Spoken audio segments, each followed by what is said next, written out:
Of course, most libraries are just normal novels, books you'd find all over the place, and everybody has extra ones that they can lend. And so, they can restock.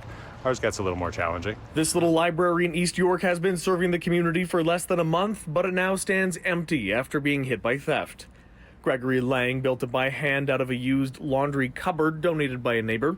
Since then, he and his wife have been stocking it with some unique content, specifically books on Indigenous history or by Indigenous authors. And unfortunately, this little library is not alone. It's one of a number in the neighborhood that have had their inventories cleared out. The next closest one, about 3 blocks this way. It's also completely empty. When you saw that your little library here was hit, I mean, how did you feel when you first looked at that and saw that's what happened? Well, you feel violated. It's as if they robbed us of stuff, just like as if they robbed our house. What you're offering here in this little library, is this going to be especially difficult to replace? It's difficult, we had very few books on Indigenous history and by Indigenous authors, and as most people do, have very few.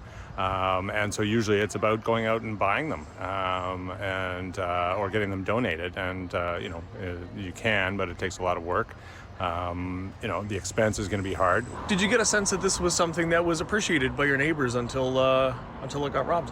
Oh, most definitely. They are the loveliest neighbors, and during COVID, they tried their best. I was so sad when these little things, what is important for us, and steal it. I don't know why. They're just trying to do some good.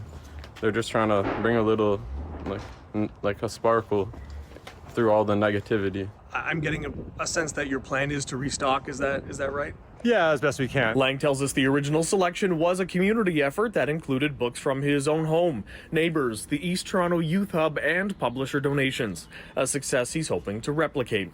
He says neighbors also believe they know who's behind this rash of book thefts, but aren't calling the police just yet, opting to try and contact the individual in an effort to understand the motive first.